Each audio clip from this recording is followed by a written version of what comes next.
Last night, before bed, scrolling through Instagram, like everybody does, I came across this video of some trials rider. I don't remember who it was. I imagine he was pro in some way, shape, or form. But he rode up on his mountain bike on a 2x8 or whatever, I don't know, lumber talk. Rode up it, spun around back onto it, and rode off. And the first thing I thought was, I could do that. I could do that. No problem. Just from this completely kind of unfounded self-confidence in all of my bike handling abilities, purely because I'm an okay BMXer. Okay might even be a bit of an overstatement. But in my head, riding onto a 2x8, hopping 180 degrees, landing both wheels back onto it, and riding back off was a non-issue on literally any bike that I have here. Seriously. How hard could it be? That is until I actually found a flat place to put my 2x8. These trees might be a bit of an issue. This was a lot easier in my head when I didn't actually have to physically do it.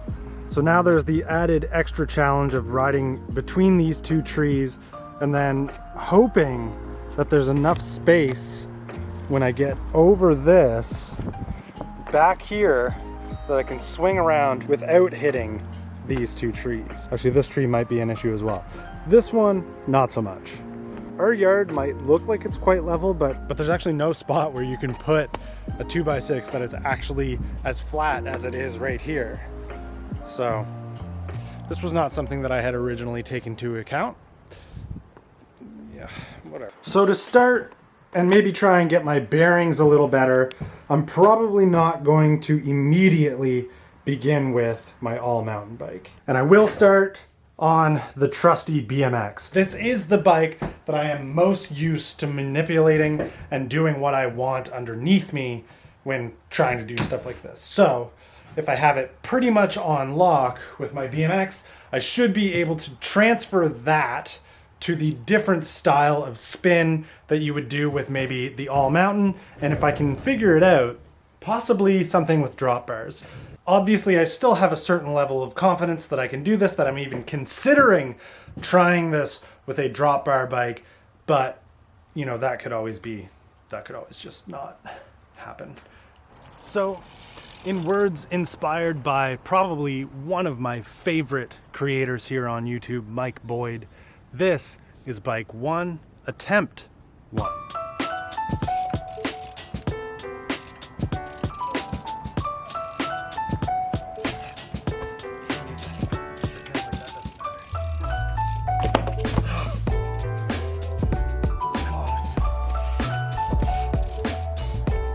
Funny, I'm like good on one attempt, but that skill doesn't like go necessarily towards the next one.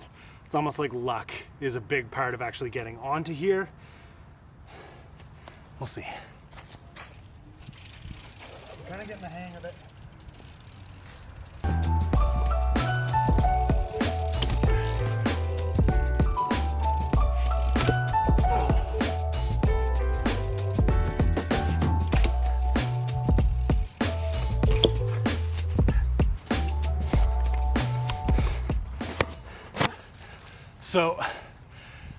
So I feel like I'm getting the hang of it a little bit.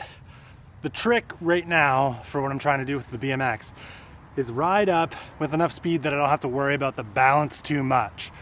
And then right as things are starting to slow down, hop the 180 and really pay attention to where the rear wheel is gonna be, and then hope that as the rear wheel starts to kind of land, that I can figure out where the front wheel is gonna be. Problem is, when I do actually land both tires on the 2x8, there's like a certain level of surprise, and I can't seem to overcome that to just pedal off. So I need to realize that I can do this and just follow through. Know that both wheels are gonna land where they're supposed to be, ride off.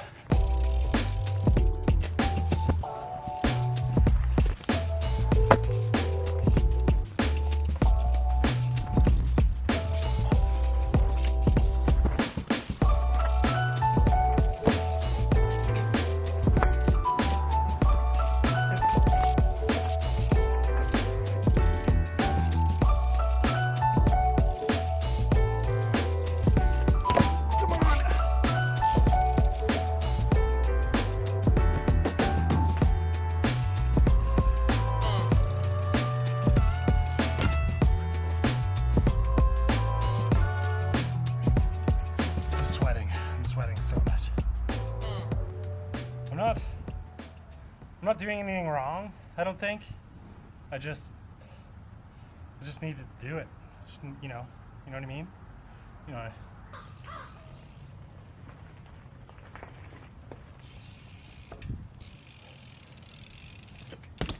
There. Yes. That's completed number 1. I would like to do it better than that though. This thing has moved quite a bit. It goes from like this angle more and more to this angle as I continue to screw up, but wherever it wants to be and whatever it wants to be, I'm happy.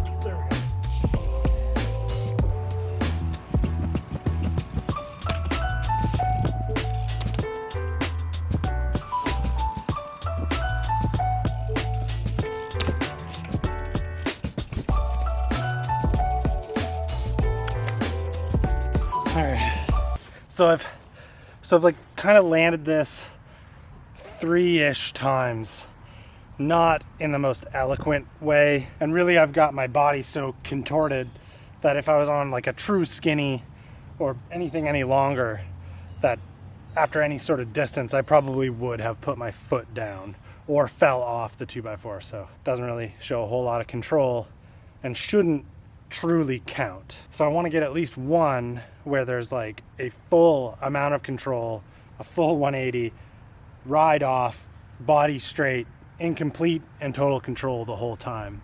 That'll dictate a properly completed 180 on a piece of lumber.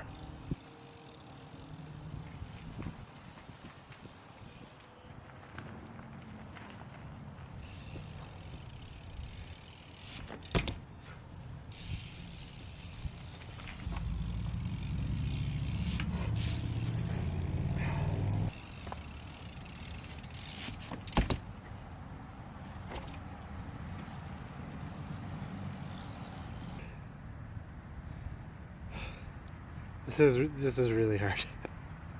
This is way harder than I gave it credit.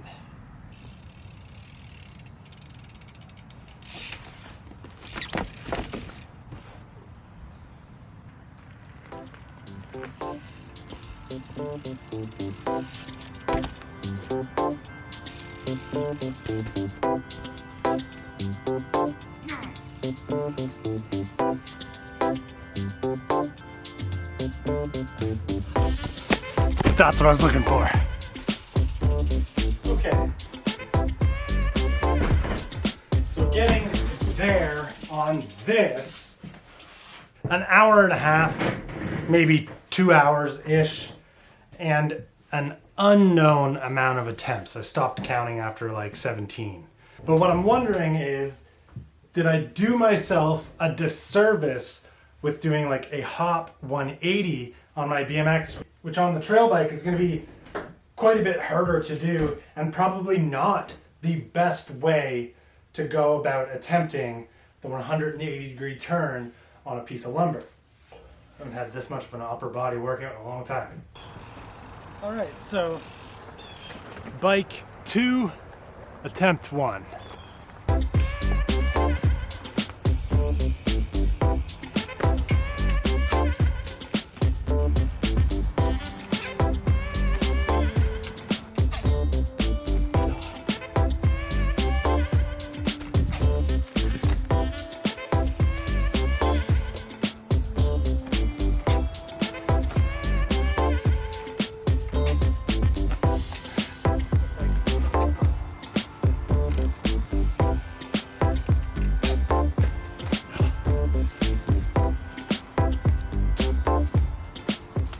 Exhausted. Turns out it's really hard to 180 on a 2x8. There's no way that I'm going to be able to master doing this on a mountain bike with the daylight that's left today. So to answer that question, how hard could it be? Really hard. Really, really hard. I will be completely honest. This is not the way that I saw this video unfolding. What I expected was that I'd get on my BMX and be done within like 10 tries. Basically have it dialed. What I'm ending this with is 180 like tire pivoting, whether you 180 hop or tire pivot on a 2x4 or a 2x6 or a 2x8, turning around perfectly and being able to ride off of it is seriously no joke. And I am not too proud to say that I definitely could not do it within a day. I look forward to everybody else trying this challenge. Hopefully the minute that you've finished watching this video, I do dare you to try it. It is not easy. And I'm not looking forward to waking up tomorrow morning.